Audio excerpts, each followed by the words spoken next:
good? Cool.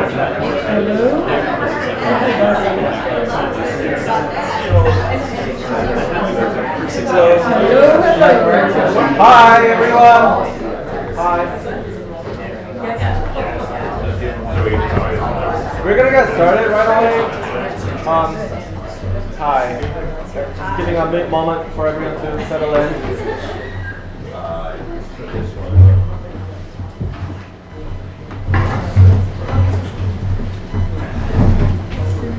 Hi everyone, welcome. This is Learning to Teach second edition. We first held this conference in January last year, and we organise it to address a need that I feel all the time with my own teaching practice, which is to create opportunities for us all to come together as educators and talk about what's working, what's not working, what experiments we've done, and share ideas and tools and tips and strategies.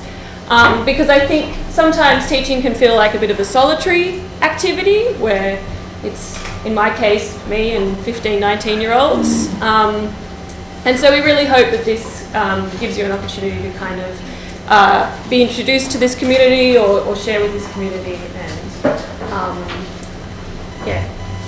develop some camaraderie. Yeah. So this is a community event, and we thank you for coming here and participating.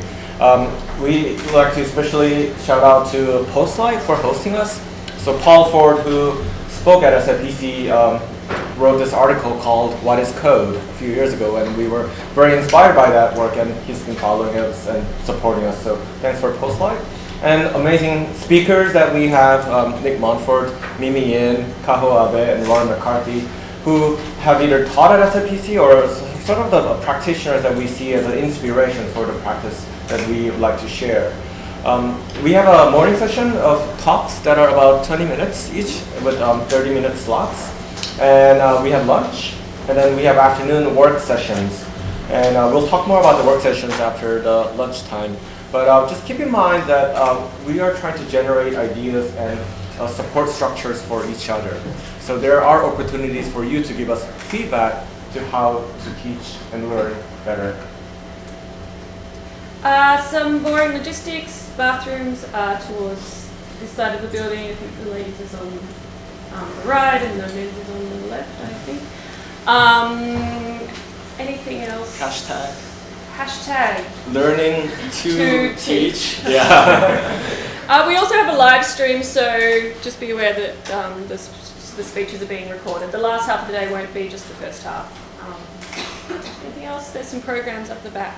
Yeah, there are some seats over here, so I noticed that it's not really visible from back there. So if two or three person wants to move up here, there's a space. You're most welcome. Yeah. So,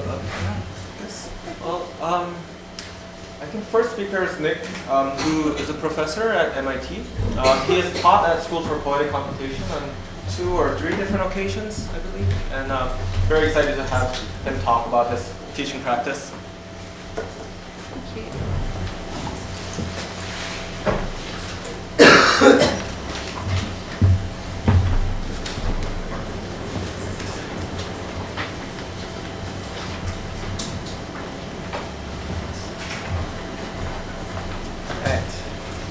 All right, thank you, Ty, Tiga. I'm going to talk about this concept of exploratory programming, and to begin with, I'll speak about what programming is. I think we have a very positive, creative view of programming, but what is it generally? A lot of people think that it's something like this, I would guess. I mean, if I were an anthropologist, I would go and interview people, I would talk to them, I'd do participant observation, find out what programming was in the popular consciousness. But since I'm not, I just have to do a Google image search. And if Adobe Reader lets me, and I'll see that what programming is, is that's a very popular sort of image, lots of ones and zeros, particular programming syntax, particular programming languages. I particularly like the guy in the lower right with zeros and ones flying in between his head and the monitor. So there's this sterile, esoteric, abstract sort of concept of programming that is quite widespread. It's not an accident, I think, that these sorts of images come up. The type of image I like to associate with programming would be one like this, So this is Alan Kay with some 12-year-olds working together. Now they're not doing pair programming, they're not doing the agile programming methodology here, but they're each working on their project, sharing the results, talking about them, discussing them. They're collaborating, they're doing some multimedia work, looking at animation, and working small talk on the interim Dynabook, the Alto Xerox. So, you know, this is showing that this is a social process. People are working together. They're doing projects that involve the arts and creativity. And so I like this as an image quite well. And it's a type of image that I want to promote in my teaching and how I get across what programming is to audiences. So this is another image. And this is from the cover of my book, Exploratory Programming for the Arts and Humanities. And so I'll send a copy around. And this is by actually a Greek programmer who goes by the mononym Stavros, who knew how to program some already, but was interested in WebGL, started toying around. And basically, this is an image that comes out of a practice of exploratory programming, trying out different ideas, looking at how things work. And then it's also a landscape that suggests the potential for exploration and for enjoyment. So I like this type of image very well. And I think it's also a good one. Plus, the people at MIT Press. Okay. Plus, the people at MIT Press wouldn't put people photographed on the cover because that made it look too much like a McGraw-Hill, textbook thing. So what I want to do today is very quickly try to characterize my approach to exploratory programming and go through actually 5 points. So describe what I mean by exploratory programming. Outline the history of teaching and using this style. Really, I'm just going to mention that I didn't make this up at all, that there's people in the past who have worked in this style. Third, show its relationship to a concept I call creative computing. And I apologize for the intrusion of the light shedding windows here that makes it very difficult to see.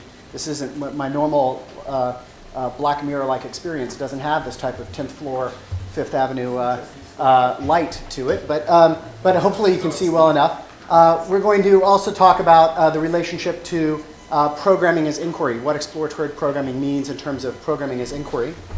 And then I'll say a little about how I teach it in the arts and humanities. I'll try to leave some time for this.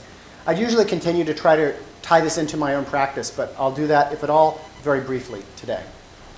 So what is exploratory programming? Let's talk about what exploration is, since I said a little bit about what programming is.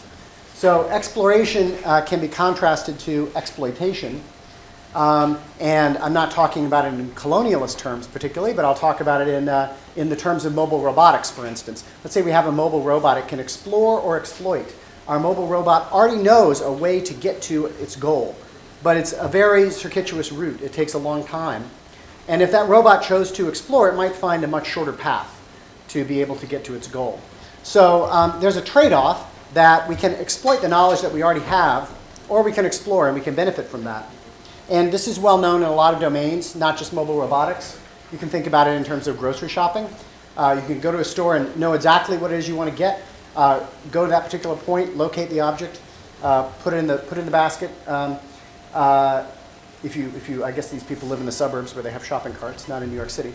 But you can very quickly exploit your knowledge of a situation, or you can explore and see perhaps there's been some new products introduced, some new food that's come into season, some produce that wasn't available before. You might learn things that enrich your diet. Now, the difference between exploitation and exploration here is I'm not trying to say that exploiting one's existing knowledge is a bad thing, but rather that both of these are needed. So really, if you think about it, if you have a system that all it can do is explore, and it actually doesn't learn anything from its explorations, then it's just moving around at random. If you have a system that all it can do is exploit, it can only do what it's already programmed to do and what its knowledge already is, then it can't react to any dynamic situations. And if the environment is partly known, it can't ever figure out the rest of the knowledge about the environment. So you actually need to balance these, but the reason I have an emphasis on exploratory programming is I think that students of programming, particularly at the beginning levels, tend to focus very much on the exploitative types of programming, to do problem solving, to be given exercises, and they don't learn how to explore. So I think that programming education, particularly borrowing from project-based work in art and design and the humanities, can offer new opportunities for people to learn about the exploratory side as well. This is one of several reasons why it's not very useful for a lot of students in the humanities and the arts to go take this CS 101 style course. This is a course that gives you good background in what you need for the science of computation to really build the foundation and discover this. But it doesn't teach you an exploratory mode initially in which you would use computing to inquire and create. Excuse me. So, creative computing. This is a term I just rip off directly from this magazine that ran from 1975 to 1984. David All was the main editor of it. And Creative Computing magazine, actually Ted Nelson also edited it for a brief time. But this is a magazine, look at this, it's an image of people programming that's very much like the one from Smalltalk and Alan Kay. It's a magazine that featured different ways that people would engage with games and puzzles and creative and artistic sorts of practices. I think it's a very good concept. For me, it embraces a lot of different practices, high art, low art, industrial, fine art, underground. And so things like the demo scene, things like net art, people building CPUs in Minecraft, certainly industrial video games and studio video game productions. Also hobbyist programming, alt games, all of this work falls under, broadly speaking, creative computing. It's a broader category than digital games, and it encompasses a lot of this type of work. So people who have taught along these lines and shown people how to use a computer expressively and creatively and developed creative computing include, of course, Alan Kay, who I've already mentioned, Seymour Papert, his work with Logo, also influential on Kay, working with young children, developing these sorts of projects and developing a specific platform, as Alan Kay did, that would facilitate this type of work. And then another group that I'll mention, not often considered alongside these, is John Kemeny and Thomas Kurtz, working with a group of undergraduates who implemented the basic programming language in the mid-1960s at Dartmouth College. Now, this is more on the humanities than the art side, perhaps. It's for an older population of programmers than Kay and Papert were working with. But really quite a remarkable project, and they were educating more than 90% of the students at Dartmouth College, not an engineering school, a humanities context, right, in programming in the early 1970s. So pretty remarkable. And then, of course, their language went on to become the lingua franca of home computing, thanks to Bill Gates and Paul Allen, largely. All right, so there's a little bit about programming for creative computing, and I'll say some about programming as inquiry. And specifically, a concept I want to draw on is that from Douglas Engelbart, whose idea was that you'd have computer systems that would augment human intellect. And Engelbart, back in 1962, before the mother of all demos, before he introduced the mouse, which everyone remembers him for, and the other dozen innovations, which were tremendous in computing. I won't read this quotation, but he's making the argument that ordinary people who are using computers, as their workshop, as their set of tools to be able to make and create, they need to learn how to program. It's not going to be good enough to take what's given to them. It's like having a drill but not knowing how to change the drill bit, right? So this is already back in 1962, this argument is being made that everyday people who want to harness the power of computation to augment their intellect need to program. And this leads to better inquiry. If we look at projects in the humanities, from work that Ben Fry has done in processing, work that Tanya Clements has done, work that Lev Manovich and Jeremy Douglas has done. These are projects in large-scale, massive reading, which can be done without computational assistance potentially, but they certainly come into their own when the computer power is harnessed to think about humanistic questions using humanistic methods, right, on this large scale. And so some of this work has already been done. We've started to think about how it is we can really use computing power to inquire about issues in the humanities. But I'd say that we haven't really done it very effectively yet compared to a lot of other fields. We can teach programming as inquiry to improve across different disciplines using project-based classes. We can build up from small manageable data sets. There's people like Daniel Howe, Ian Bogus, Michael Mateus, Stephen Ramsey, and of course many people teaching and processing. There are languages that support, better or worse, the possibilities for exploration and for inquiry. The reason, though, to think about this at this juncture, I think, particularly I'll say a bit with regard to the humanities, is that when we think about this excitement that we have today about the digital humanities, there's very widespread excitement about the possibilities for using computation in new ways.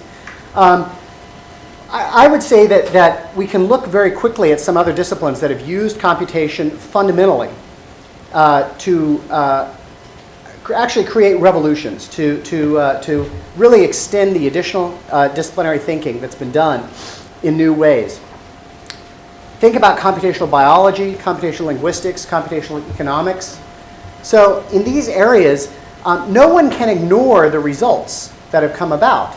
You can't do a PhD in linguistics and pretend like computational linguistics didn't exist. I mean, you might not be doing a computational linguistics PhD yourself. You might be an ethnographic linguist going out and talking with people, finding out about dialectical difference. But you can't ignore computational linguistics, right? In the humanities, you can still ignore the digital humanities. It's possible to not pay any attention to what has been learned through computation as yet, because we haven't come up with those type of results. So the reason I think it's important from the humanities side to think about programming as inquiry in the framework of exploratory processing is to push this along. And specifically that we have a chance to make advances that are as fundamental as have been made in other fields. All right. Now, a little secret I'll share about creative computing and programming as inquiry is I see these as the same thing, really just different emphases. And we can look at particular people who have done both sorts of projects and whose work has fed off the analytical work in inquiry, the creative work in poetics that they've done, and we can see this back and forth in play. So one of these people is Charles O. Hartman from University of Connecticut, who with Hugh Kenner, famous literary critic, did a book of computer-generated poetry called Sentences. He also developed prose, one of the first systems to analyze the prosody and the metrics of particular poems.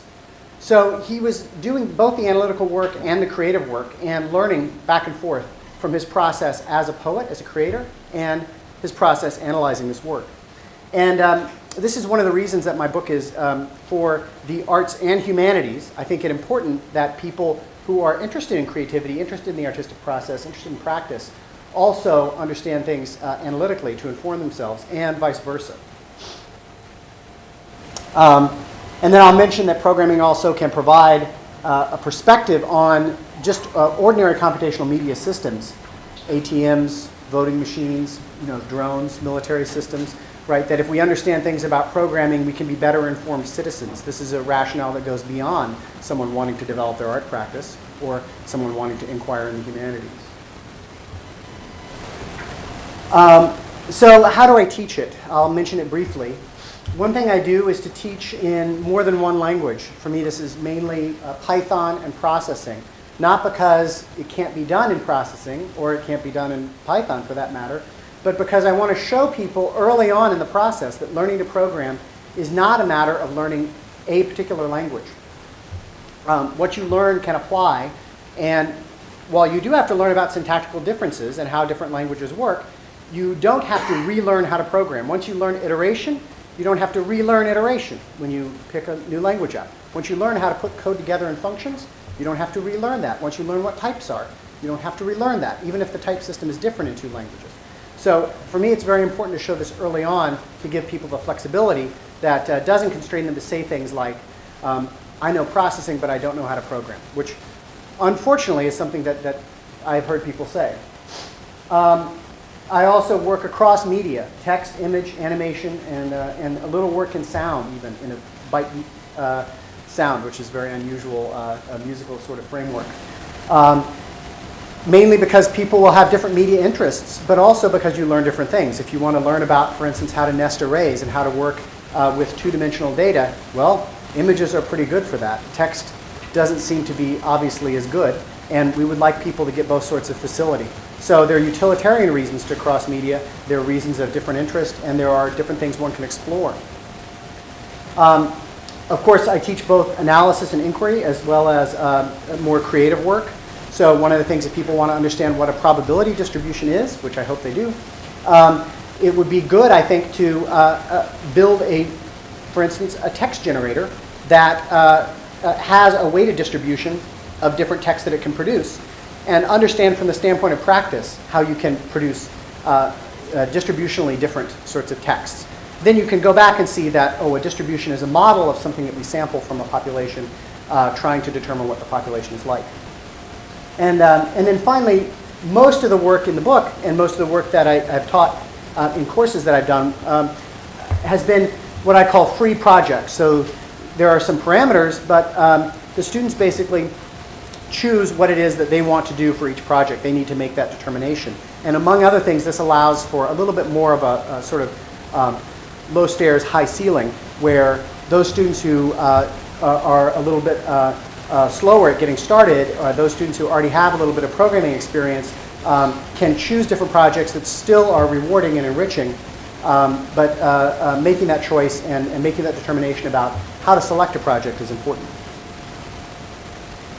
At the very beginning of a course, I would have people just modify an existing JavaScript program.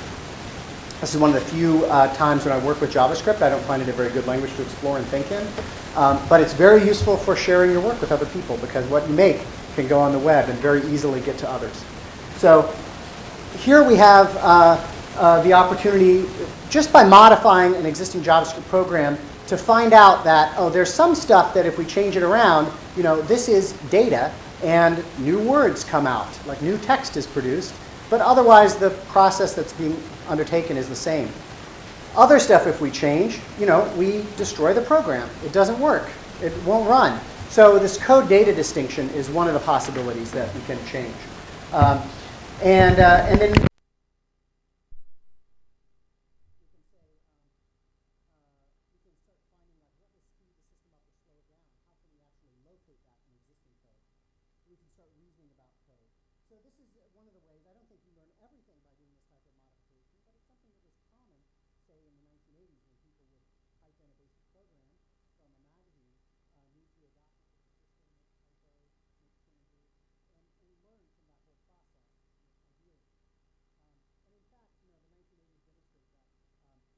millions of people who are perfectly well able to learn how to program on their own without STEM education classes and without seeking a job at Google.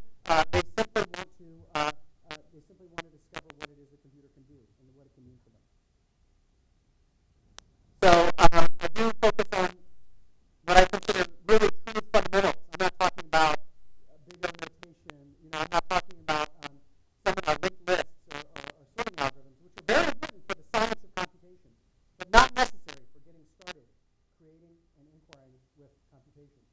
So things like iteration functions, types, the conditional, and in my courses and in the book I do have exercises. I think people need to undertake certain exercises and learn things through repeated use. I ask people to follow along with me, type things in, get things working, tell me if there's a problem. And so that's part of the process, but it's more of a coaching process than a typical lecture-based type of process. I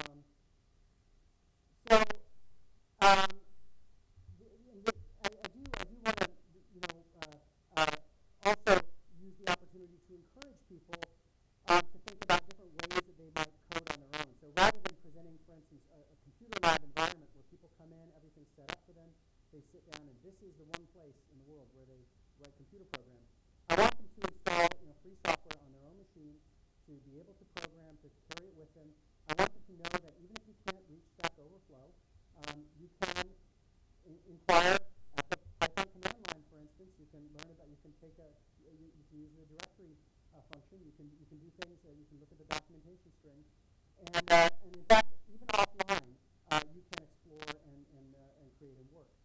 And so I want to offer that empowerment for people, and also let them know that that programming is not something that needs to be completely serious. I want people to develop a practice of programming, to keep at it, to work at it, but it doesn't have to be something that is considered highly professionalized or esoteric, or only for people who are particularly elite.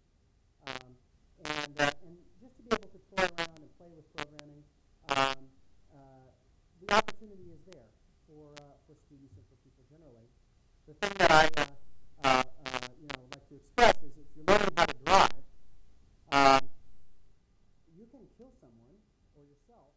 I mean, there are things we do, there are ordinary things that people do that are very, very dangerous. Programming is not one of them. And, people might be afraid. People might be afraid of it. People might be mathophobic. People might have been told that this is something that is not for you, it's for someone else. But in fact, it's not a dangerous activity. Give it a try. See what you like. Try some different things. So, just to wrap up, I'll just say very briefly that I use exploratory programming myself. It's an approach I use to make art and to inquire and to do my work. And so this isn't something that I think is good for the kids. It's something that I think is a positive intellectual approach for all of us. Working on 10 point star string 5.5 plus and 1 to 10 with a group of 9 other authors, involved the process of actually modifying programs and trying out different possibilities and porting these programs to different systems. So that fed into our Starwood project. And other systems I've done, even more large-scale systems, I've tried to make room for exploration, changing the parameters. This is in Codeship and a project called Slant. And then in my own writing, developing computational programs like in my book Shebang. These are all short programs which are presented in the book with code and output. So this is work that and including my two most recent books, this work is presented in this way and it relates to. So if it's dog food, it's dog food that I'm eating as well. And I do very much believe in this idea and this concept. So that's what I tried to get across, and I'd be glad to take some questions and talk more with you about exploratory programming.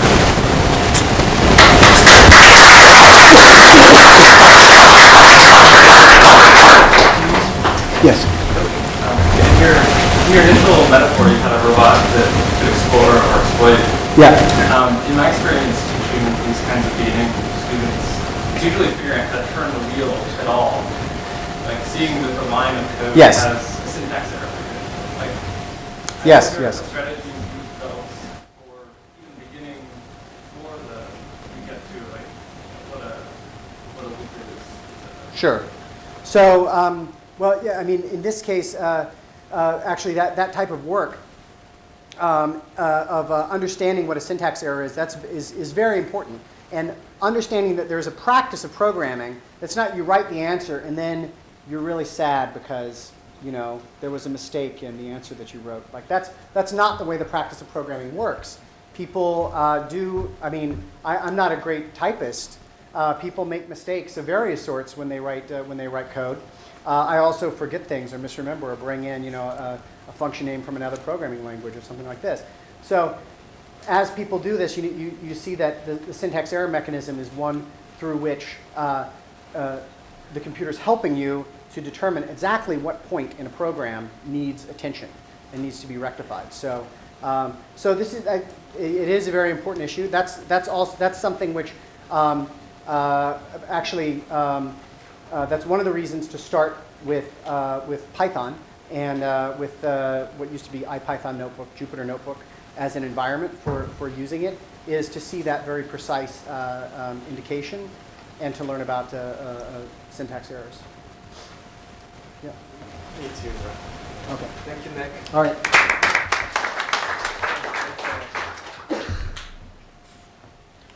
So, while we welcome Mimi, there are a couple of seats, 2 seats here and then 1 seat over there. If anyone can't really see, I recommend just coming up now. It's a good time.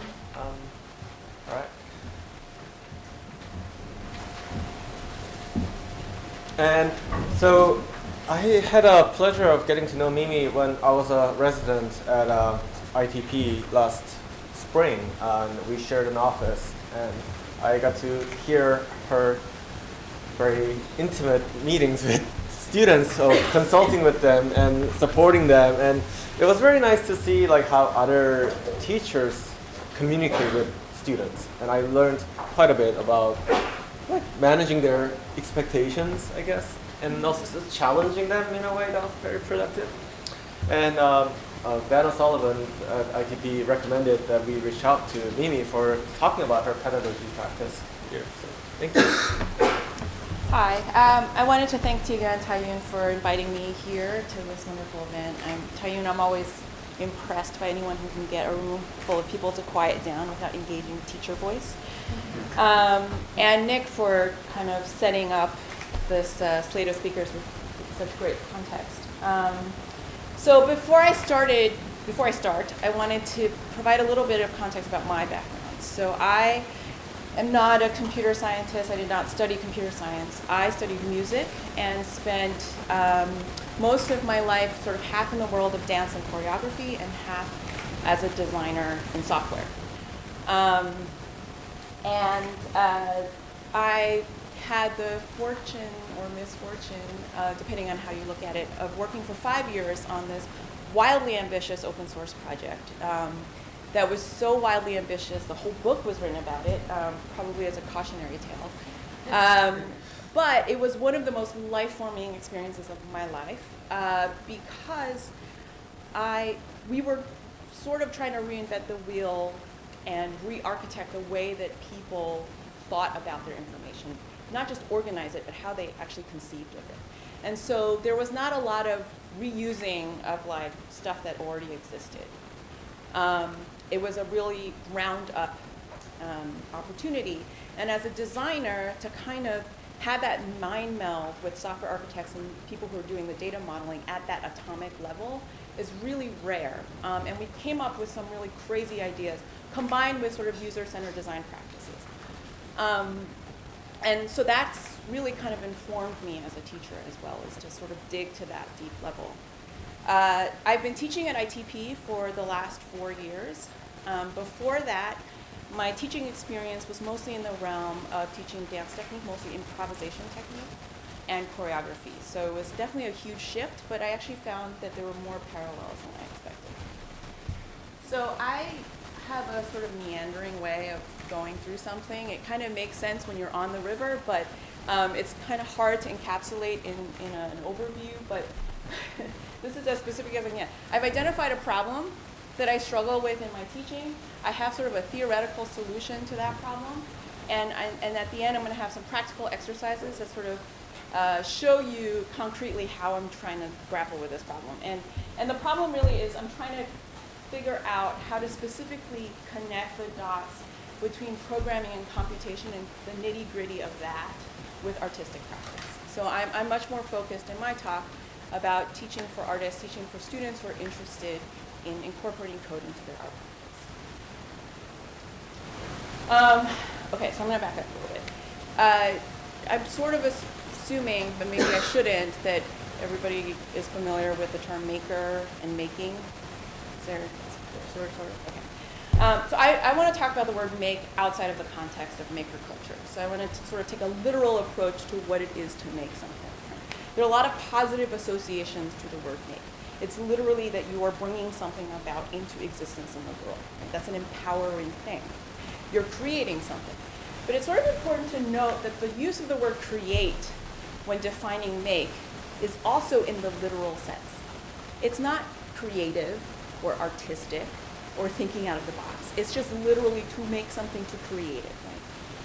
To kind of get to the other definition, the sort of more poetic definition of create, artistic expression, inventing something new, you really have to go into the realm of authorship. right? To be the originator of an idea, to be a composer, to not only create something into existence, but have that thing be fresh and be sort of a reflection and expression of yourself. So in the realm of creative computing and kind of teaching technology to students who are not sort of embarking on the traditional computer science trajectory, there are a lot of tools available to us. I didn't do that yet. There are a lot of tools available that I was a beneficiary of as a beginner that are extremely accessible, much, much easier to kind of get your hands into than before. But the worry is that they kind of look like this version of Lego instead of this version of Lego, right? Where you get the farm Lego box and there's like 5 pieces, like a roof and sides and doors, and you stick it together and you have a farm and it's very gratifying, but everybody's farm kind of looks the same. This is much more intimidating, but you kind of imagine that if you like did 100 recipes of how to build castles and farms and cities and whatnot, that you would kind of actually get some sense of structural engineering. To put this in sort of pedagogy terms, I think that as teachers we're always struggling between this model of teaching and this model. So this is called Bloom's taxonomy. It was created in the 50s by a pedagogist named Benjamin Bloom. That's all I'm going to say about it. It's something you study when you go and get a PhD in education. But I think it's sort of an interesting, it's a useful way, like all taxonomies, of like oversimplifying what happens in education. And so, but I think it kind of reflects, I mean, my experience, in high school and college of learning things, you sort of have to remember and know knowledge. And so you like maybe attend a lecture, you like read a textbook. You then apply that understanding by looking at case studies or examples, or you do problem sets, or you write little short answers to kind of test yourself, like did you really understand what the professor said? And then you maybe, by junior or senior year, you're taking seminars and you're able to, you're being assigned papers where you have to actually analyze stuff and evaluate and have opinions about the content that you are consuming. And for most courses, I would say you don't ever really get to the creative part. Like maybe for like your thesis senior year, you get to be creative in one topic, but for most of the topics, you're really kind of traversing the bottom 80% of the pyramid. This is, and I think this relates to the sort of exploitative model, right? So this is not from education theory. This is just a polar rose. It's a bunch of sine and cosine. But I think it's kind of a nice diagram, again, oversimplifying, of our teaching approach at ITP, where in the middle you kind of have like basic knowledge or skills and your understanding, and out in the periphery is like playground. It's fun, it's creative, it's where you actually get to do stuff for yourself. And our approach is that we kind of give you just enough of the middle so that you can run out to the outside and kind of make something and be creative. The thing that keeps me up at night is that I worry that while this is like way more fun, way more engaging for students, that they don't end up with enough of this, such that they can't really work with this, such that they end up doing this. They hook together a bunch of libraries and a bunch of examples, and everybody's project kind of looks similar, right? Because they don't have enough mastery over the basic stuff that they're learning to actually be authors, to actually have an original idea. So for me, the question is, because I don't believe that you have to go study computer science to do creative. The question is, like, what about coding do we have to be rigorous about to push students? That they have to learn this, they have to kind of go through the pain of understanding it in order to have authorship over their and the question is really what aspect of code holds the key to expression, right? If you're a writer,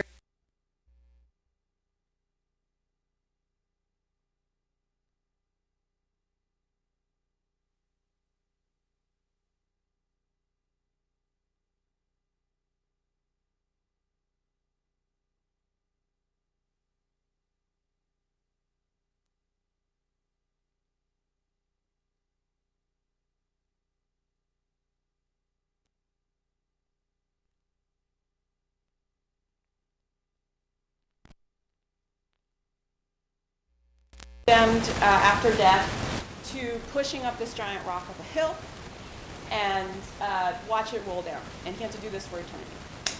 And so Sisyphean is become an adjective to describe any sort of endeavor you are engaged in that is laborious and futile. Those are the two key words. Those are the two emotions of this myth, right? And the question I pose is, what about this story communicates laborious and futile? And I'm just going to jump to the answer. My answer is that it's all in the numbers, specifically in ratios, in the number relationships, right? It's a relationship between the size of Sisyphus and the size of the rock, the weight of Sisyphus and the weight of the rock. If it was a tiny pebble, it just wouldn't really feel that laborious, right? It's a relationship of rise over run, change in y over change in x, the slope of the hill. If it's a really flat hill, it's a leisurely roll, right? It's when it's really, really steep that you feel like, wow, that must be really hard. Even the rise over run of Sisyphus' body, right, when he's really kind of lunged out, that's very different from when he's just standing upright. You get a different sense of laborious. Futile is just a raw number. If you went to some postmodern play about Sisyphus where all you did was watch a man roll a rock up a hill over and over again for 3 hours, how many times would he have to do that before you felt like this was futile? It's probably different for everybody. For some people, 3 times would be enough. Other people might be able to sit through 25 times or 250 times. But the numbers, the number choices of this myth, of any artist depicting it, of any writer describing this myth, has to do, is really the dramaturgy, right? There's actually dramaturgy of numbers. So the argument that I'm trying to make for my students is that mastery of computation, the basic sort of gut feeling of numbers, that is the key to mastery of artistic expression in whatever it is you're trying to create. And I'm not talking about sort of high-level mathematics. I'm talking about elementary school and middle school mathematics. You know, subtraction, addition, multiplication, and division can get you really far. Because really what we're looking at is being sensitive, building a sensitivity to things that are divisible, things that aren't divisible. Symmetries and slight asymmetries are very uncomfortable, right? And the satisfaction of things dividing evenly, and when something comes into a whole. And really it's just a really elaborate way of trying to get them to define their numbers as variables instead of hard coding them. So I wanted to, at this point, kind of walk through a couple of actual examples to show you what I mean in theory. So if you're a musician, this idea that numbers are like, that you're just playing with numbers for everything is not you, right? Harmony, dissonance, syncopation, 3 against 5, 17 against 43, like you sort of understand that you build up rhythms, you build up tonal structure through number relationships. So I have this.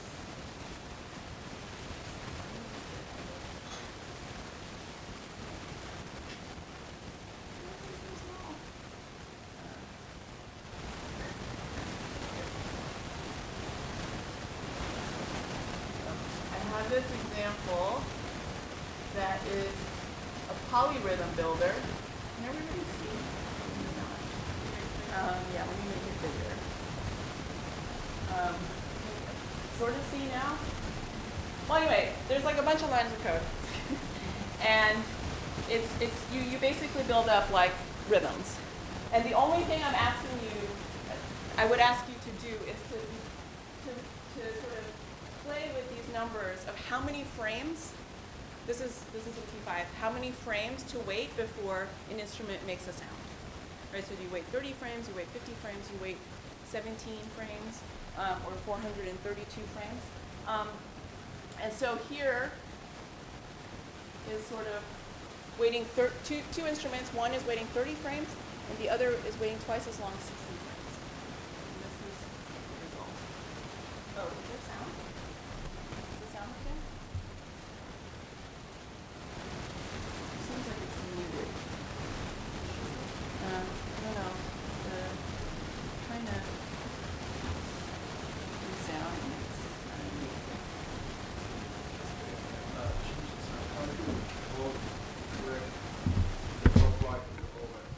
sound.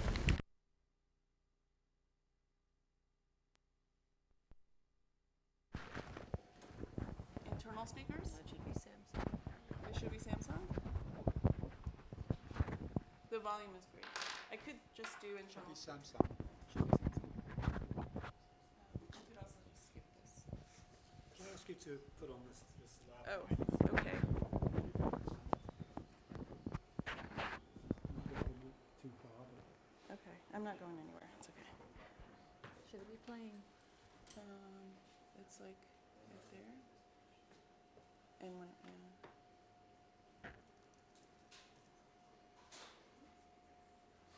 I could just do internal and it'll be very, whoops, I did a bad thing. oh, Hit the channel scan when I meant to hit the volume. So you'll have to fix that. oh. Sorry.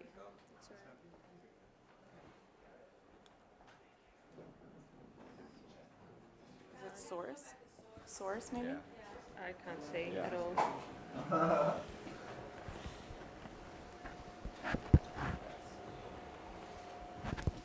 then, Sound is just giving me this. let's see. Don't worry about it. I mean, yeah, we could always just go into I just do internal and it'll be very soft. Yeah. Okay. So now this is going to be a letdown because there was so much.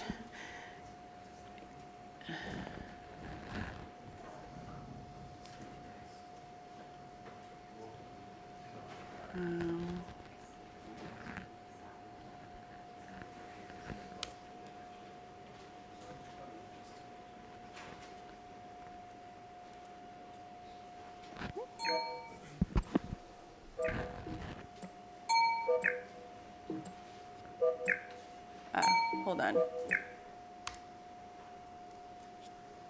Okay. So this is just 30 and 60.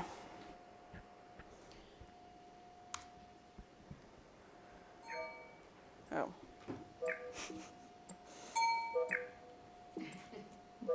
It's not just 30 and 60. Hold on. Start this.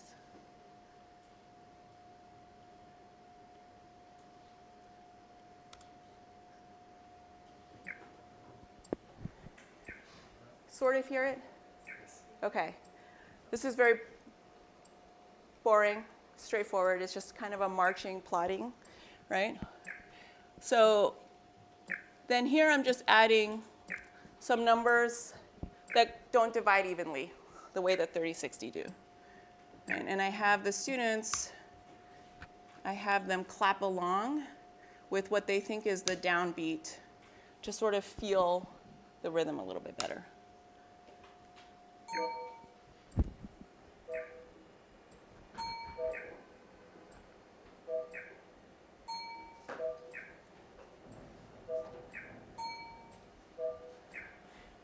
Just slightly awkward, like a giraffe whose legs aren't quite the same length, right? So it's still kind of plotting, but just a little bit, the beep comes in when you don't expect it to. And this goes on and on. I sort of have them push it even more, like how would you make it really, really awkward? How would you make it so that it just becomes random and you don't even feel, when do you lose the groove? Right? At what point where you have so many crazy numbers that don't have clear relationships to each other, do you lose the groove? So, yeah, okay. So if you're a visual designer, numbers come into play with color theory. Sort of, you have the same dissonance harmony with color relationships with proportions and ratios of size and spatial scale. One example that I do is take 3 pieces of paper, fold them into 2 sections in 3 different ways. It could be on an angle, it could be in half. It could be like 47% on the left and 53% on the right. I have them write out what are all of the ratios, the quantitative qualities of the way that you divided this piece of paper, and then try to list out adjectives of like how does this piece of paper feel compared to that piece of paper. Because we're sort of working a lot with interaction, I have one last example that has to do with interaction. So let me just make this bigger.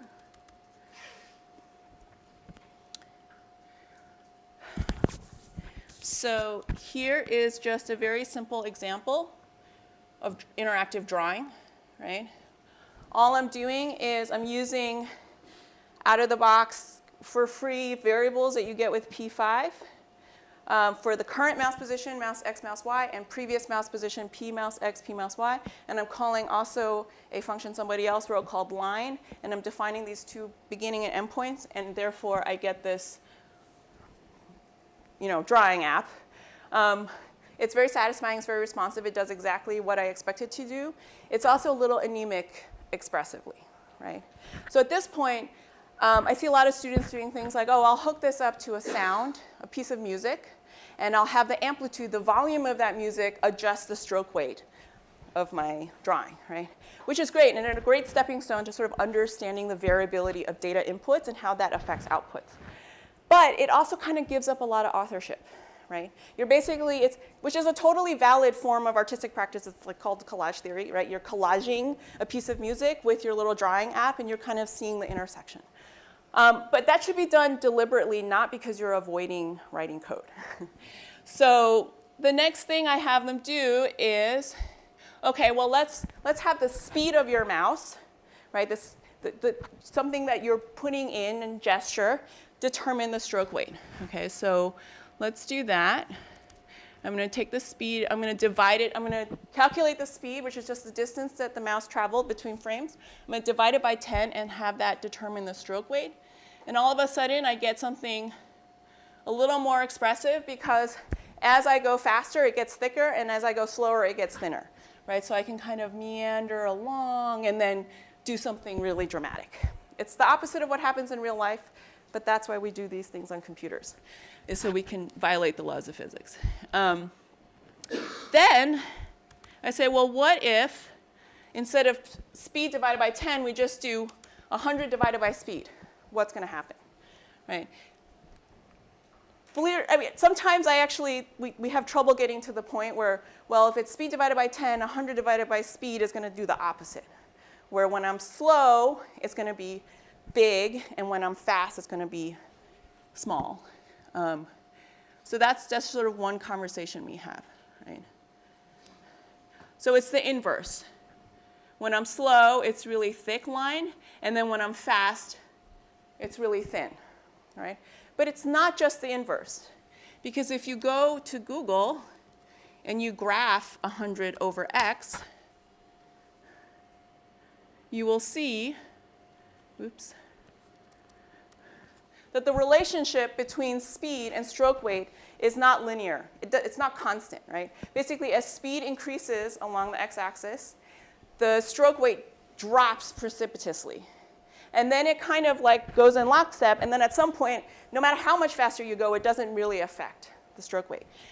Because that's the difference between sort of this and, let's say, an actual linear mapping, which yields you this, right? Very different result than just using a slightly different algorithm. Again, these algorithms are not complicated, but they kind of show you the emotional range that's possible by just doing some very simple tweaks. The next thing we do is kind of do this trail example, which some of you may be familiar with. I don't know, it's kind of hard to see. Let me just up the alpha. It's trying to be a little bit too artistic, but the screen can't do it. Is that better? People see? So this is to introduce arrays, right? And basically the mouse positions are being stored in an array, and then every 50 frames, the oldest mouse position gets deleted. So it never kind of keeps all of its positions. It's always the 50 newest one. Logically, that's like really not obvious to people, and it takes a lot of mental gymnastics for people to wrap their head around that logic. But once you sort of understand it, it actually kind of like metaphorically makes a lot of sense, right? What does this feel like? It has this feeling of ephemerality. It has this feeling of impermanence, like life is slipping through your fingers. And that's basically what's happening, is that the old ones are dying, and the new ones are sticking around. And even so 50 is like the number of mouse locations. I chose it arbitrarily, sort of. But how would it feel different if it was 5? How would it feel different if it was 150? That sense of impermanence changes dramatically, and the story that you're telling with your interaction changes. So we're drawing these ellipses at a fixed size of 10. The next thing we do is vary that according to the sine wave, right? So we graph the sine wave again. And it's something that looks like this. So again, it's an organic shape. The numbers kind of wax and wane, ebb and flow. And what happens is you get this, right? You get this effect. Just, again, one line of code, and it completely changes the experience. And this is sort of where the class crosses from computation and sort of general, like how does computation affect emotional content, into the subject matter of my class, which has to do with movement and applying choreographic thinking to computation. Because, so at TP, we kind of have this joke that any kind of movement-based project that you do creates the sort of sensor dance, right? So people come to the show, and as soon as they know that there's a camera on them, they do this to interact with your piece, okay? Which is sort of the equivalent of moving the mouse like this, right? And so this is sort of a perfect opportunity to say, well, if you just did that, I mean, it's kind of interesting for about 2 seconds, right? But really, it kind of just looks like a random scattering of circles. But if you're sort of careful about how you move, like what if you stop and go slowly, right? What if you move in a circular way versus linearly, you know, versus scattered? And that really these projects, you have to think about the human element and how you're going to influence the human element. The code can be cool and you can apply lots of computation to it. But at the end, if you don't have a story for how your user is going to interact with that code, it's another missed opportunity for authorship. That's all I have. Thanks. Thank you so much. We're going to take 3 minutes stretch break to restrooms and coffee, and we'll be starting right away. Thanks, baby.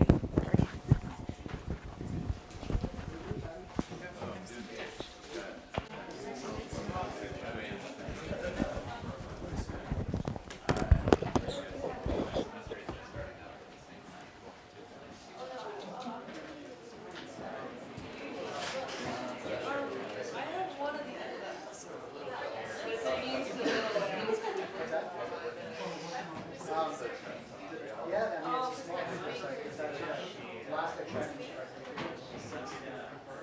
for the trip, but Frank is going to try to get the passport expedited and come. And, you know, they'll be like, there's going to be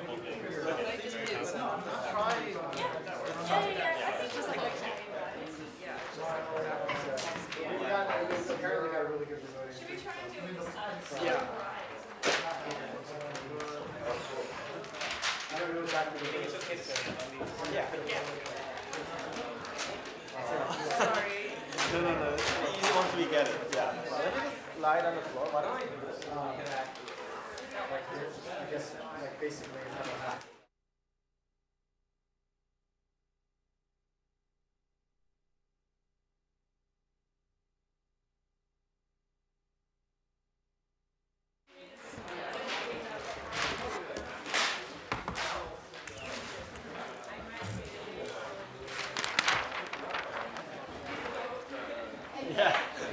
Next book.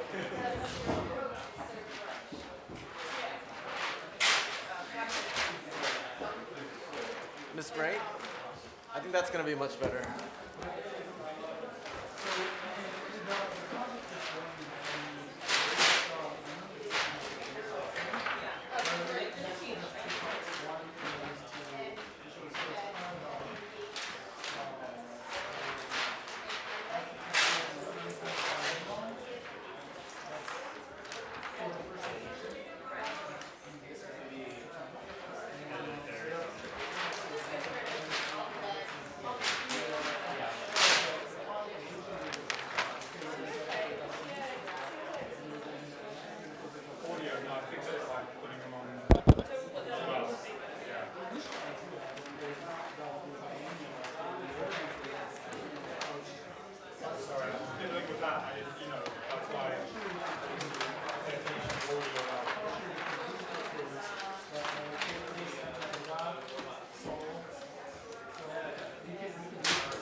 Nice.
Oh, you mean that it's white? Yeah. I hope you enjoy the coffee break. Yeah. I mean, I hope so. Yeah, I just thought we should figure it out now. No, I toasted it. It works. Okay.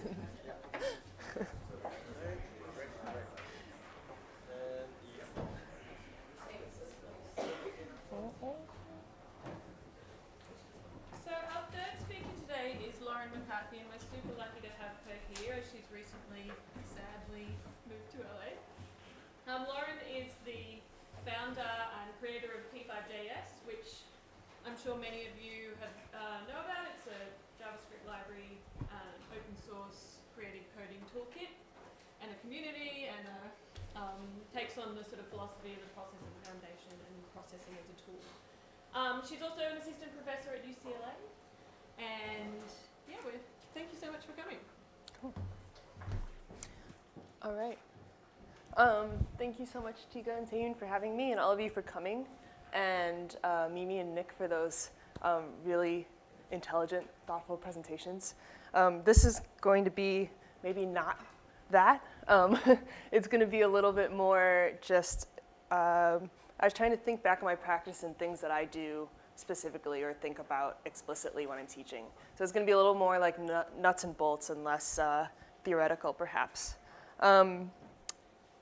Yeah, so I teach at UCLA in a program called Design Media Arts, which is an interesting program. It's a mix of undergrads and grads, and they are a mix of designers and artists and media artists and anything in between. But the kind of common thread through all of it is that there is like a heavy engagement with technology as tool or subject or provocateur.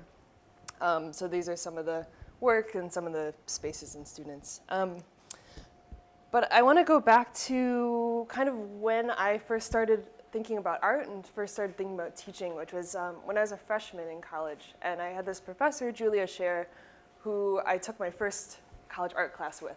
And I was like really confused all semester long. She's showing us all kinds of really provocative examples and leaving a lot of space for us to interpret. And our first assignment was to make a 1-minute video, and I was just so stressed out by all this that I kind of like put it off until the last minute when I just like went and shot some stuff and edited it together. And she had this practice where when she gave a grade, she would call each student into the office and talk to you about it. So she calls me in and says like, "What grade do you think you deserve?" And I was like, I don't know, like a B or a C or a D or, and she's like, well, I was gonna give you an A, but I'm giving you a B because you didn't start until last night.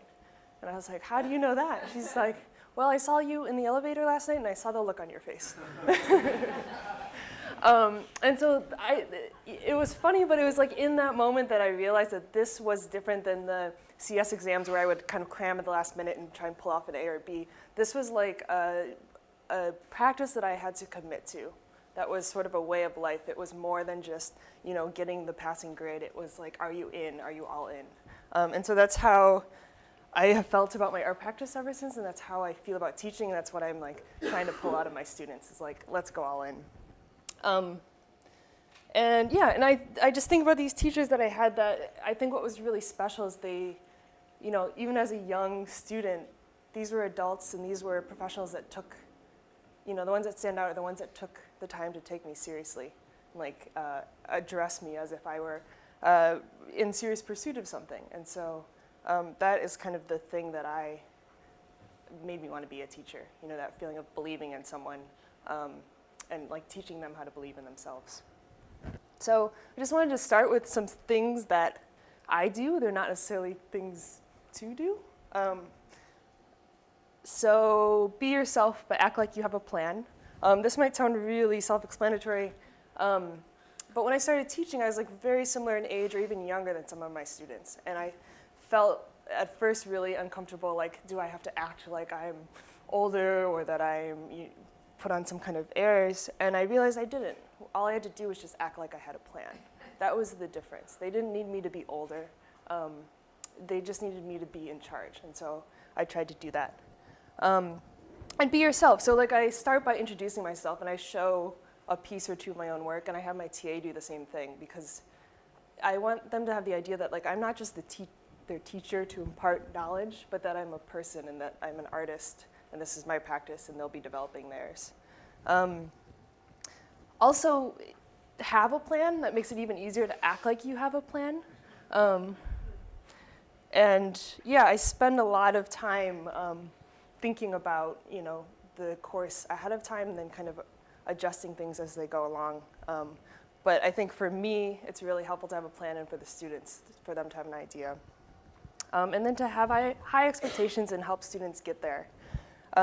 So I'm really, really, really clear with expectations. I try to start class like at the exact minute that class begins every time, and I try to end before you know, it's a minute over at the end of class to say that like I'm kind of serious about this, and I grade things on time. Just to say like this is the sort of relationship that I want to have. I want us to show up for these 3 hours and be really here, and then I respect that you have your life and I have mine, and we can kind of go on with our things. And so I think being really clear with the expectations in the syllabus, with the way I introduce the class at the start, but then also willing to be flexible and change as things come up. And I think that's really important too.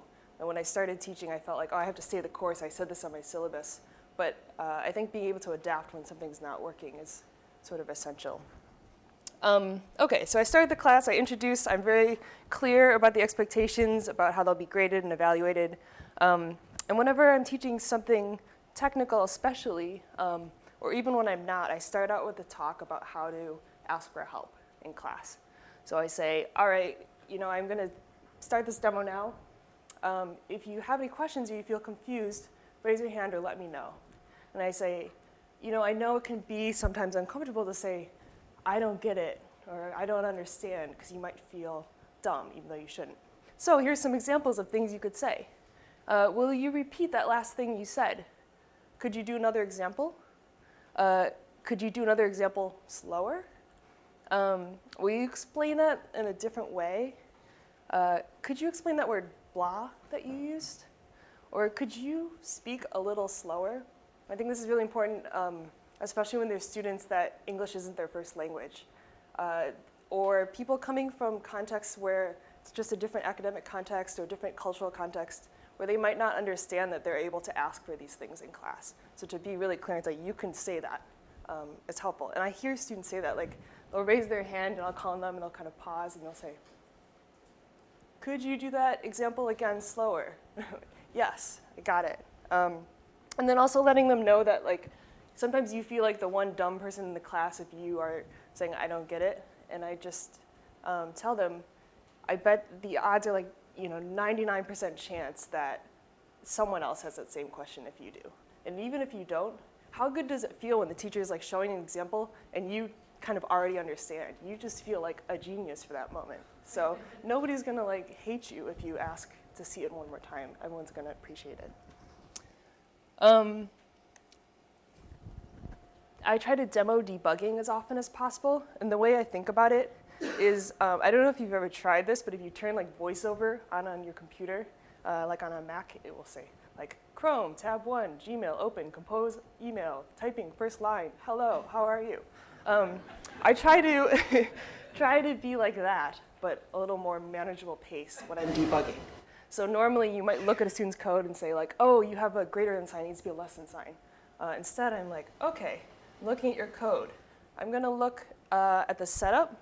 That seems like it's fine, and the sketch is loading, but then something happens in draw, it's not working. So let's see if we can break this down to the minimal case where it does work. You know, just going really explicitly through all the things that you kind of make the jumps to when you're an experienced programmer. But if you're not, you actually have to kind of step through it piece by piece. And it feels kind of strange at first, like you're just being so explicit, but I think it's really helpful. And crit. So this is one of my favorite things. So if you're in an arts or design context, then you probably have some sort of crit. And probably we've all experienced that moment where like nobody's saying anything, or you just can't get the students to talk, or maybe you've invited some guests and they're the only ones speaking. And so I start out the first crit with a conversation with students like, what do you do in a crit? And they'll say like, oh, you give constructive feedback about how to make the project better. And I'm like, yeah, that sounds pretty hard to do. What if you can't think of any constructive feedback to make it better? So I'm like, okay, well, there's actually, you could just break it into 4 steps.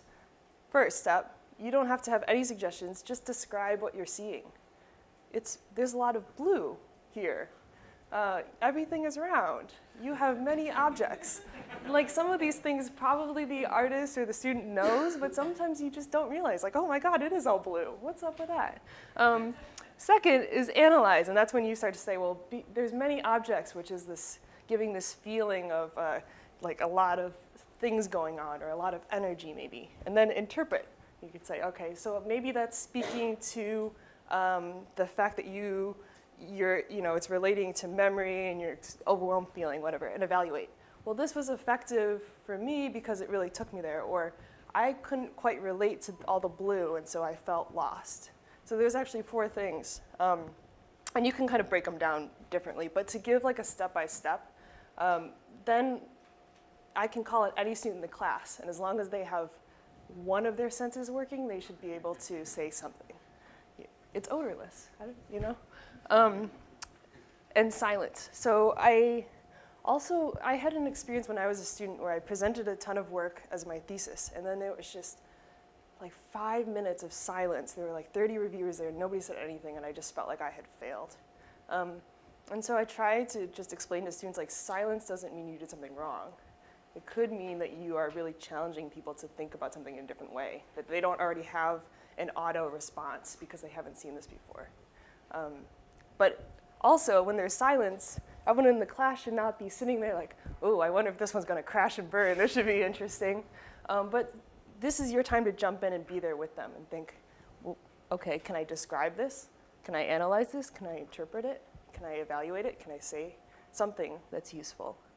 And when I'm one-on-one with students and I'm feeling silent, I don't have something to say, I try to just kind of explain what's happening.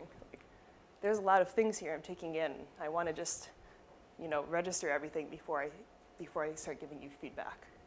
And I also, with undergrads, use like this idea of a first responder. So whoever's next up to go, it's good to let them know they're presenting next so they can like get their laptop ready or whatever. But they also have to give the first comment in response to the person before them. So the student presents, the person that's on deck has to say something. And that kind of gives everyone else time to think a little bit more. And it also means the conversation kind of just starts instead of everyone staring blankly.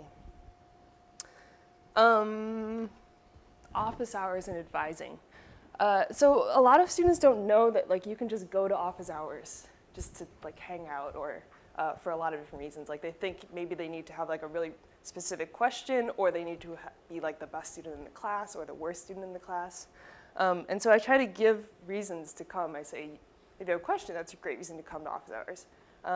You could also say like, I wanted to get your feedback on some of my other work, or I wanted to talk more about that last project and my grade on it, or I wanted to learn more about your process for making work, or I wanted to get some ideas about summer internships, or I just wanted to say hi.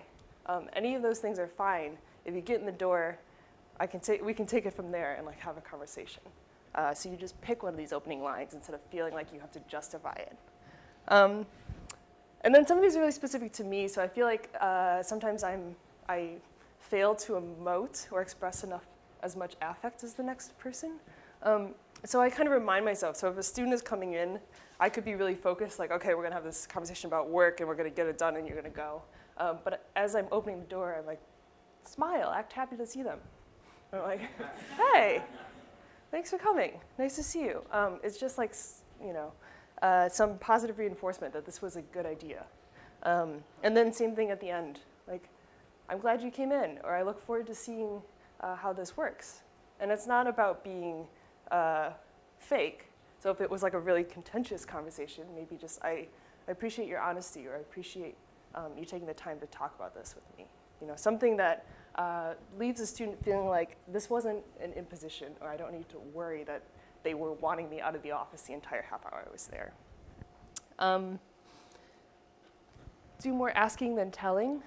So one thing I find is a lot of times it's really easy to be like, oh, what you should do is this, or like, oh, that's working really well, or more of that, or you know, the next logical step is this. And I really try to avoid doing any of that, and instead just ask questions. But one tip that I sort of picked up from Casey Reese, who I work with, and I don't know if this is why he does it, but I notice he says a lot like, well, one approach would be, or, you know, some strategies that other artists have used, or, you know, Dunn and Raby does this, but Andrea Frazier, you know, explores things like that. And what it did for me was it made me realize, like, by kind of positioning it like this is something someone else has done, it could say like, A, that's a good thing to do, an established artist has done that, you should check it out. Or it could say like, B, it's been done, maybe you want to do something different. And it's not really leaning towards either of those, but it is saying, consider this methodology and these artists and think about how you want to position in response to that, versus just, oh, you should, you know, make it bigger or make it sparklier or whatever. And then like physical considerations. How is the space set up? How are you in it? How are they in it? How do they come in and out? Is your door open or closed? Things like that. And so one example is like I try to set things up so that there's equal access to the door.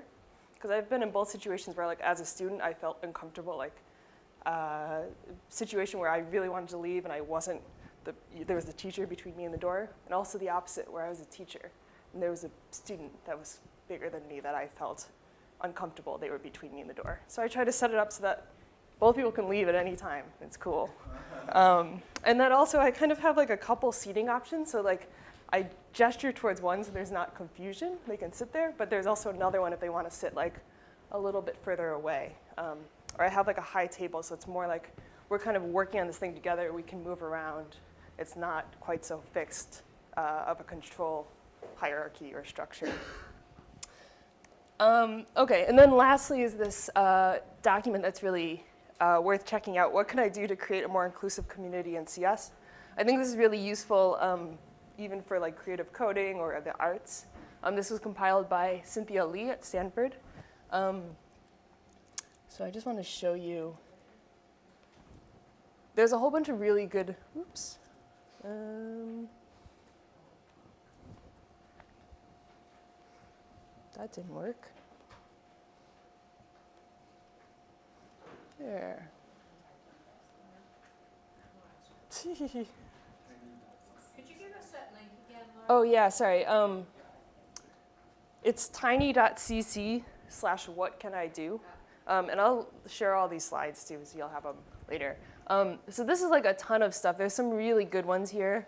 I highlighted some that I like. Personally invite a woman or minority student who did well in your class to major in CS or apply to an internship or to grad school. So there are things that are not necessarily like privileging one particular person, but trying to counter the fact that some students might already be thinking about these things, whereas others might not consider themselves kind of fit for the role. Yeah, invite students to come to office hours. Oh, this is one I really like. When a student is speaking, wait for the student to finish, then count 1 1,000, 2 1,000 in your mind before responding.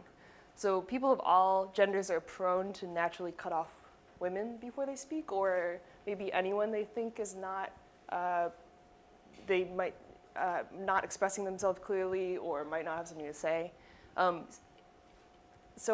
I just find in general with students, like if you just stop talking a little bit, they'll just kind of like keep going a little bit more if you don't cut them off immediately. And let's see. Oh, I had a couple more too. So like when I'm putting together a slideshow of references, I first go through and just like put it together, and then I go back and look and see, you know, is this all from one particular country? Is this all men or women? Or is there, you know, are there any queer people represented here? Are there trans people represented? And then I try and go and really search for those references that would fill those gaps. And it's not like pulling in a token reference or trying to like artificially boost someone. It's realizing that those are my blind spots and those references are out there. I just need to do more research to be aware of the things that are not like put mainstream in front of me because of my cultural context or biases. Okay.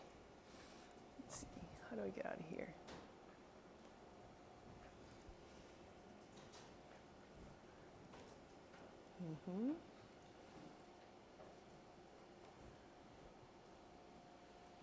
Oh, wait. Yes. Okay. Also, just being explicit about supporting diversity. So this is a diversity statement created by the student group at UCLA called Void Lab.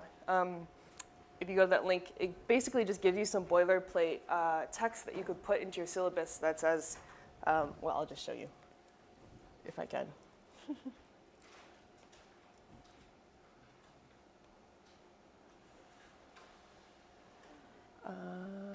Yes.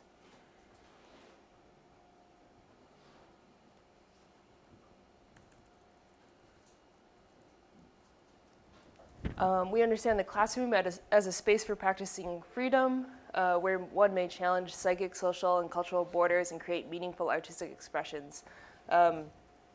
It goes on, and it's just trying to be really explicit about what is sort of expected or desired in the classroom and what is not, versus leaving these things kind of ambiguous. And I find like the students take it really seriously and like really consider that in their discussions.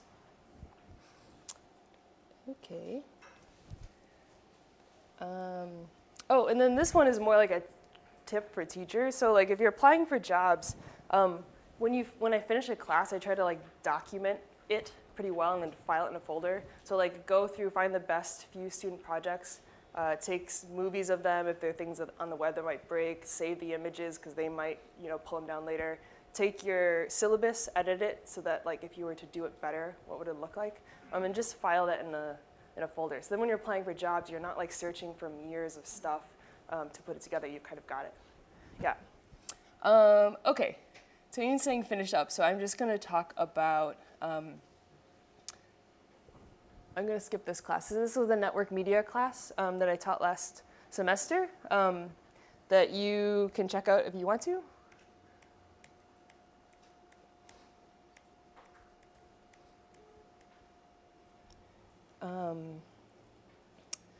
And yeah, I'm going to talk about just this one class that I taught with Kyle McDonald at ITP called Social Hacking. And the idea was all the materials are here if you want to go check it out. The idea was to look at like what is hacking in a technical sense and what is hacking in a social sense, and what happens when we kind of put these things together or try to do both at the same time. And so we started the class with this contract where we basically said, you are expected to take risks to push yourself outside your comfort zone, and also to be open to other people doing that and supportive when they do, and to engage. And so it was sort of a way of setting from the beginning a really clear set of expectations, and also encouraging people that didn't feel like doing that semester to like drop the class, and that was totally fine. And we had one more activity towards that end, which was during the first class, we would tell them to go out on the street and ask a stranger to borrow their phone, and then do something unexpected with it, whether that was calling their mom or taking a selfie or whatever. And again, it was this idea of like, yeah, you have to kind of jump right into it. And if this is like not your thing, that's totally cool. But this is what we're going to be doing. And so just some example assignments, social automation and APIs. That was the unit. And the assignment was to create basically an API for yourself that allows others to control some aspect of your life, and then to run it for 1 week on yourself. I'm not going to talk about the student work. You can kind of imagine things, and we could talk more later if you're curious. Or another assignment was to creatively misuse an existing API in order to reveal something about that service. For surveillance, security, and privacy, an assignment was to hack or surveil someone for the purpose of improving your relationship with them in some way.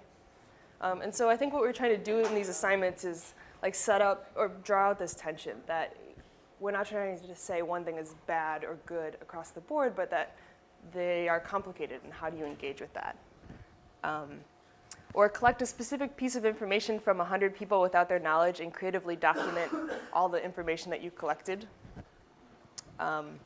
Or for our unit on extensions and customization, create a filter or adapter that helps you communicate with someone better using facial expressions or linguistic analysis. So basically making an adapter for you to another person.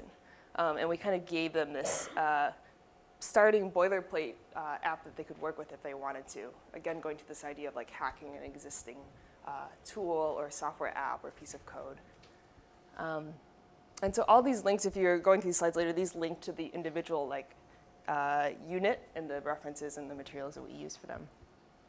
And I won't talk about this class either, except to say briefly that it was a class about performance, but taught at ITP in that context, and actually taught once at UCLA as well. And the idea was to think about the user as a character or persona, and how we might draw inspiration from that for various performance exercises.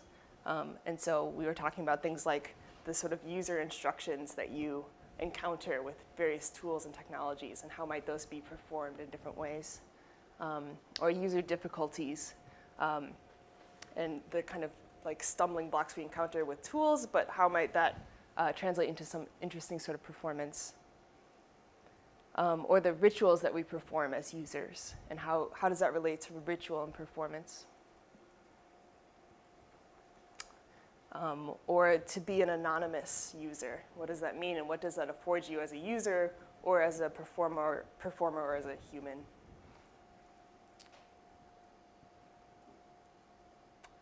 Or remote user, being a user across a distance, or performing across a distance. Okay, that's all. I wish this would play.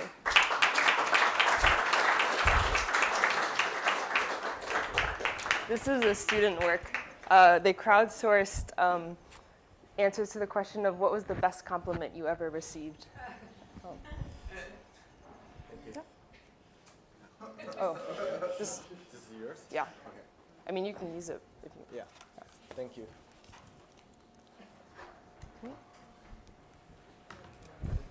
You're connected. Oh, thank you.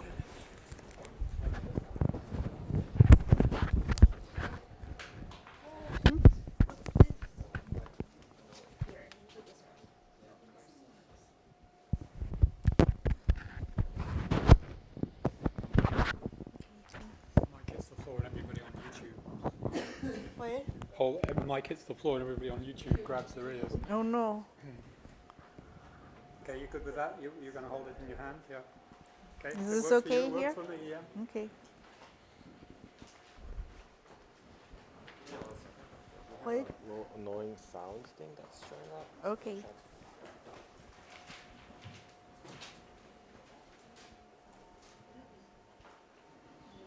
Just check this a second. Let me see if it's on. It's on hold, so I'm just going to stick it on hold, and you can't accidentally switch it off. Okay.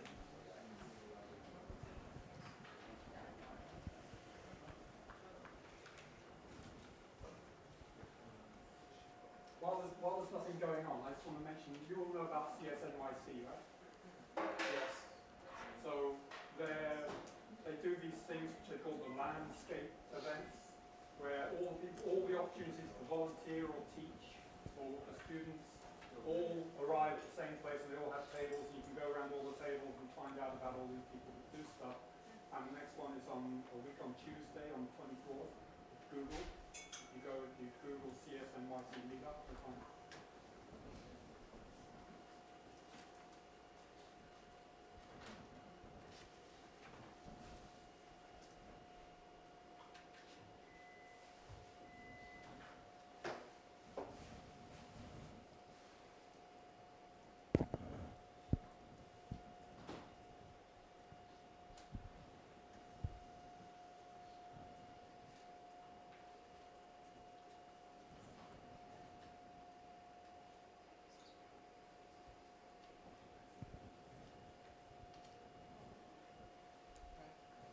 Thanks. Yeah, so Kaho was an artist in resident at the same time, right? At Yes. iBeam. I mean, Yeah, so I've seen her do many play tests with anyone from age 7 or 8 they were pretty young sometimes. yeah, or to adults. And I've seen her develop really interesting games and different ways of engaging with different audiences. And she's been doing this playable fashion project at IBM Art and Technology Center. So it's super nice to have her here. And she's also you've been also teaching college level and Yeah, and Yeah. NYU yeah, great. graduate. Yeah. So thanks for having me. I'm very excited to be here. I wanted to talk today about being a teaching artist. First, I am an artist, and I want to talk about my work first because the teaching part has been unexpectedly, growing, and it comes out of my work as an artist. So I make games, but they're really about they're really about relationships between people. And then I use the game system as well as the technology to then support these experiences between people. So I make a lot of face-to-face physical games that are played in the same sort of game space, and that allow people to sort of interact sometimes in a very intense kind of way. And this game is called Hit Me, where you try to hit the other person's button on top of their head, and within that box there's a wireless video camera as well as a hacked wireless doorbell. And so I use a system that has like a back doorbell and a front doorbell, so like 2 doorbells, and then 1 receiver, and then buttons, and this is the hood that is now a helmet. And this is kind of the first illustration that I made of the project when I first made it in 2005 with a basic stamp 2 and Macromedia lingo. And then I made it more recently again in 2010 with Arduino and processing. And then you have a projected image that shows sort of when you hit your opponent's button, your camera takes a snapshot, and then it ends up on a projected image on the wall. So these are public space type of games. So it's not just about the players, but also about the spectators engaging with the game. And this is another game I made called Merrimack 5000, which I made with a friend of mine, Lina Fenakito. And it's a rhythm game that is basically based on little girls' patty cake type clapping games, but reintroduced in kind of this metal rock star kind of way. And here I've used Arduino. We also use Flash with this, but I used Arduino and gave so there's 4 gloves and then this vest with various conductive pads on it as well. The gloves also have conductive pads, and each glove is assigned a certain voltage ID between 0 and 5 volts. And then it switches rapidly back and forth between reading and sending a voltage ID. So when you actually make a clap combo, the technology knows exactly what clap combo is being made, and it looks for a specific clap combo at a specific timestamp. and then it compares sort of this master list of timestamps and clap combos throughout the course of the game, and then calculating some kind of score with that. And then, so that was another game. This is a different game called, more recent one that I've been working on, really exploring costumes as game controllers. And it's a two-person cooperative game, and one person, it's a fantastical story about lightning bugs, and one person generates lightning and like fills up their 3D printed tank with light while making this kind of gesture. And then once the tank is full, and they can't see the tank, so their partner has to constantly communicate with them what the status is. And once it's full, they hold hands to transfer the lightning across to the other player, and that fills up their gauntlet. And then once the gauntlet is completely full, then they get into a pose that allows the light to be sort of shot. And then they do this over and over again, trying to fight against this invisible enemy. And it originally was made with processing on Android connected to a yo-yo board, and then also processing, communicating over Wi-Fi with Open Sound Control to another processing app on my laptop. But the current version of it uses a different microcontroller called XOSC, and it simplifies the hardware a little bit. So these are the kind of games that I like to make, and sort of really investigating how people sort of react in these kind of games with each other, thinking about what in game design we call a magic circle, right? We create this game space where you can act in a way that you don't normally act outside of it. And so, really seeing how people, whether they're friends, or maybe strangers, or maybe they're siblings, how they can react in these kind of different scenarios. And so I always thought, I've been teaching since 2006, but I've always wondered if I'm really a teacher, right? And what I mean by that is I don't really relate to these images of being a teacher. This is a Google image search of a teacher. And really, I've always kind of been unsure about that. But once I started framing my teaching if I think of it as me as an artist sharing my practice, then it started making a lot more sense to me, right? And so iBeam had a really big sort of part in developing this side of my practice, an extension of my practice. And sort of, from the very beginning, iBeam threw me into these workshops. I made a workshop within the first few weeks I was there, called Potato Orchestra, where it was for 40 high school boys from New Zealand who were visiting New York. And it was all-day workshop, and we made these noisemakers that were powered by potatoes, and then another separate noisemaker that had a photoresistor and a button on it. And then sort of, you can see the worksheets that I'll talk a little bit about later. And we made all these instruments, these two different kind of instruments. And then at the end, we had a John Zorn's Cobra-like improvisational sort of performance where they had created, each person had written out some cards with directions on it, and then the director would then read them out over a mic, and then everybody would react. So sometimes it would be potato instruments only, or people in the 10th grade only. And then I don't know, it was kind of chaotic. The whole day was pretty insane. But then the next challenge that I did was this workshop series called Beyond the Joystick. And really this was an sort of intro to Arduino, but through the context of alternative game controllers. So one of the first things that you learn when you learn Arduino is how to set up a push button and an LED. And then So one of the first workshops that I have here is the world's smallest game show, which is setting up 2 push buttons and 2 LEDs.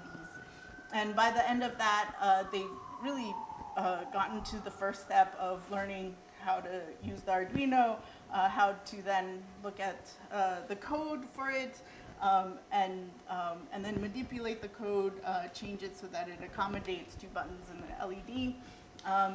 And then, so by this time, I'm sort of experimenting with different ways of learning code. And one of the things that I tried here was I remember I had them sort of write out what they wanted to do in English or in just whatever language that they normally use, write that out and compare it with the code that was for the Arduino, and sort of understand how it could be translated then. So when they start actually making things and they can sort of verbalize, okay, I want to set up 5 buttons, and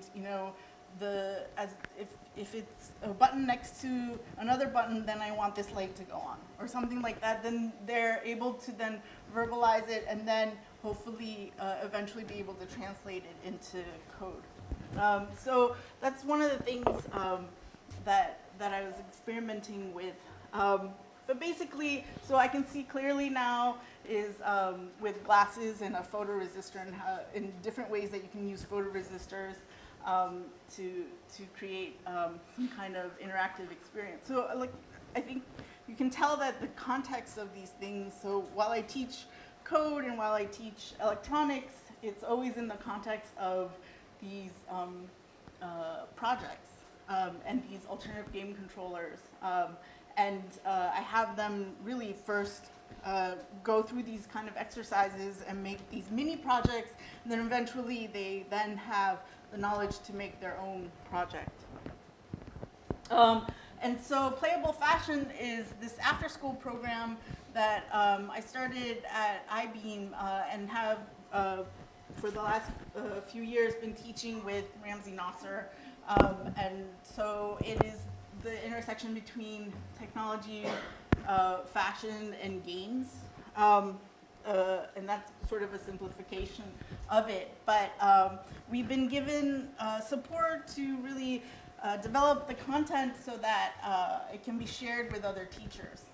And so while we were getting all this content ready to then share with other educators, we realized that we really can't, by sharing the whole program itself, we could, it doesn't allow for a lot of flexibility, and obviously there's a lot of teachers out there who have so much more experience and their own way of teaching. So then how can we prepare the content so that it can be adapted more easily? And we figured out that if we broke down the whole after-school program into modules, that could be actually taught as like standalone workshops or other things, then that might work better. So we started breaking them down into these modules, and I'll talk a little bit about them.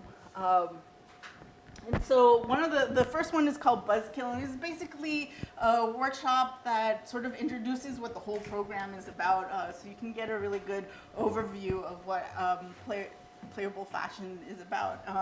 And we have them make these gloves. And so this is a worksheet that we pass out to learn how to make these gloves. And worksheets are actually have been really great for these kind of activities, because everybody really comes to class with different levels of sort of being able to make things. Maybe they've had a lot of experience sewing, maybe they've never really had the opportunity to craft something with their hands.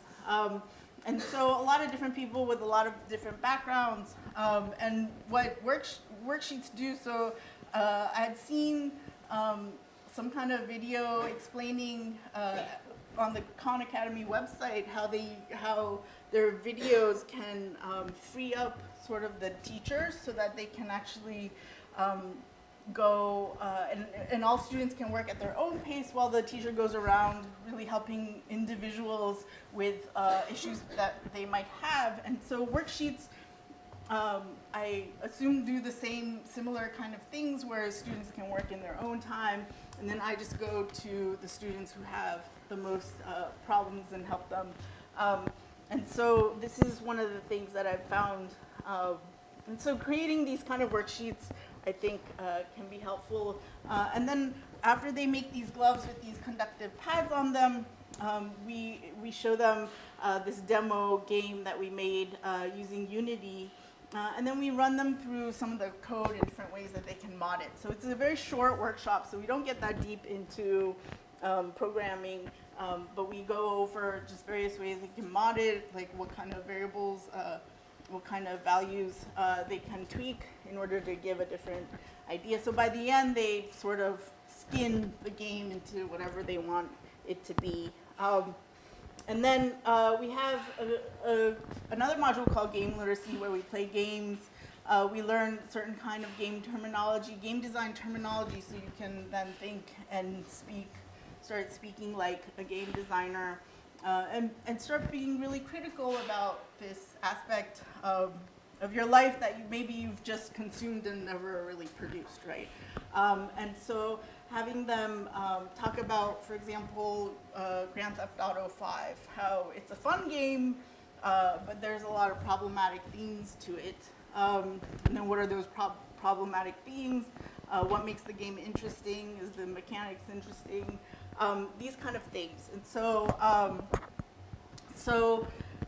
we lead them through that. We just play a bunch of games and talk about it, basically.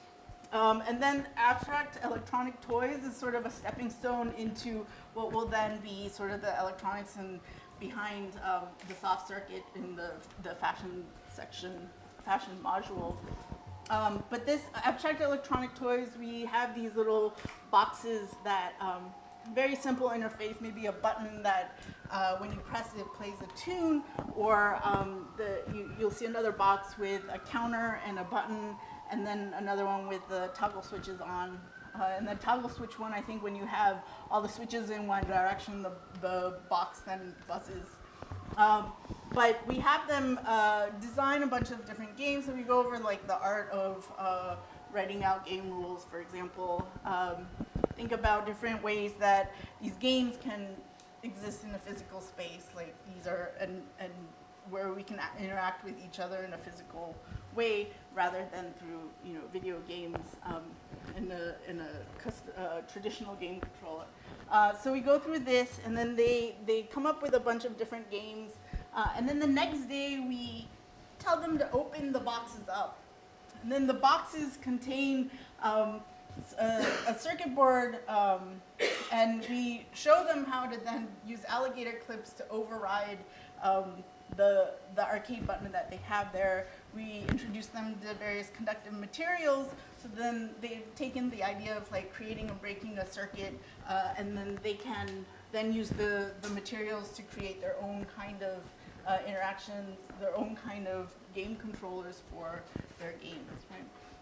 So we encourage them to basically hack the electronics that we've been given them during the first session. And then Fashion in Depth is sort of a more in-depth look at soft circuits. We use the Flora. It might not be very clear on here, but these are embroidery hoops with printed cotton over them. And there's a place for the floor, there's a place for neopixels, there's a little place for a conductive patch. And then here, this is after maybe a few minutes into, an hour or so into the workshop, where they've created these soft buttons using conductive materials. And so by the end, everybody has the same sort of embroidery hoop exercise, and it's the printed cotton basically acts as kind of a timeline into what they'll sort of do throughout that module. But they all leave knowing how to then set up their flora, what conductive materials there are, neopixels as an output, all these other sort of conductive patch and push button as an input, and we then go over the code. And actually, we do it step by step, so that we introduce the code for the different sort of components. And then at the end, they sort of stitch them together in whatever way they want to make it work. And then we have another module here called the World's Slowest Computer, which actually is a stepping stone for coding in depth. Here we create a computer. So it's a sort of embodiment exercise where you act out parts of the computer. And we have here a very cheap sort of computer monitor made out of sponges that we bought at the dollar store. And so one side is yellow and the other side's green, right? So it's a 10 by 10 monitor, and each sponge is a pixel. And then we have a bunch of Post-it notes, which acts as memory. And we go through a bunch of printed out sort of steps that take the students through the process of flipping the pixels step by step. And the instructions are basically assembly sort of instructions where it'll tell you to maybe jump to another sheet or jump back to another sheet, and then it'll guide the students in basically flipping the pixels in order to get an image. And we do this so that they compete against each other in a team. And this is a tool that we made for the teachers, and you can see the registers, and then the monitor, and down here there's a slider which will show how many steps or how the monitor would be different during various steps of it, and all the steps here. And so we've been this is a work in progress that we've been trying to figure out how this whole system could work.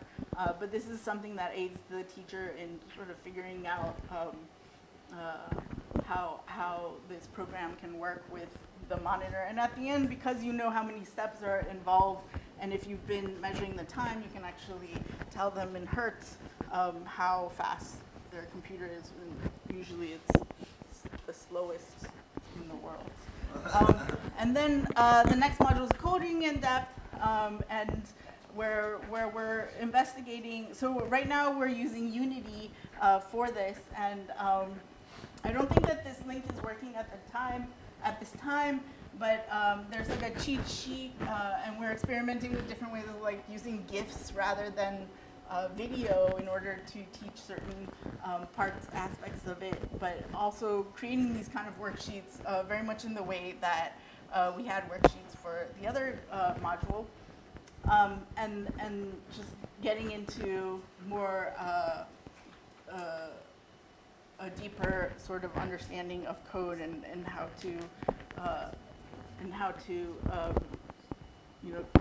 program these games. And then we're looking into different ways of like how can our approach be used for different tools besides Unity, because eventually that will probably change, right? And then we have a brainstorming module where we have a tool called the Fishbowl, where various students can just add a bunch of YouTube links, because we realize that a lot of high schoolers like to look at YouTube and show each other YouTube videos. So we have them sort of populate this Fishbowl with various YouTube links, and we have them come up and choose whatever video they'll base their final project on. So this is just a way of creating a brainstorming process where everybody sort of arrives without any ideas in their head. So they're all starting at the same starting point together. And then, so we have these strict rules about whether or not you can choose you can choose up to 3. You can look at up to 3 different YouTube links, but you can't go back. And so if you haven't chosen one by the 3rd one, you definitely have to take that video as your inspiration for your final project game. Then we use various methods like mind mapping, yes and, to have people really communicate with each other and sort of iterate upon each other's ideas and get to a point where they would not be able to have gotten to by themselves. Right? And so finally we have Game Jam, which is sort of the production process and various techniques of really finishing this game that you've brainstormed together. And then next steps, which is how do you keep on learning after the program is over? How do you present and talk about your project in a way that goes beyond sort of show and tell, right? So like how do you create discussions about your project with the people you're talking or presenting to, things of that nature. And then sort of introducing them to open source communities, for example, or different communities around different tools so that they can continue to learn on their own. And so that's basically the sort of surprising thing. And we're still working on this, and we're still sort of finding collaborators to work with other organizations. And it's been really exciting seeing how this content would exist in a public school, for example. We're working with somebody at a public high school right now. And so it's been really surprising sort of how this, I guess it started with what I've been doing and sort of being able to teach or share that practice has been sort of a continuation of that practice. So, so I am a teaching artist, I guess. While I don't know if I'm really a teacher. But thank you.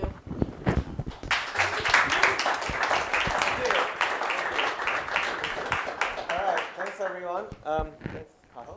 So we're gonna take an hour for lunch. We have bibimbap, which is a Korean rice with vegetable and meat and tofu. So it's set up at the back. I would suggest that if the folks in the two last columns could go first, so that we avoid kind of traffic jam in the food area, and then we will have the second row. Front, back rows. Yeah, golden rows. Yeah.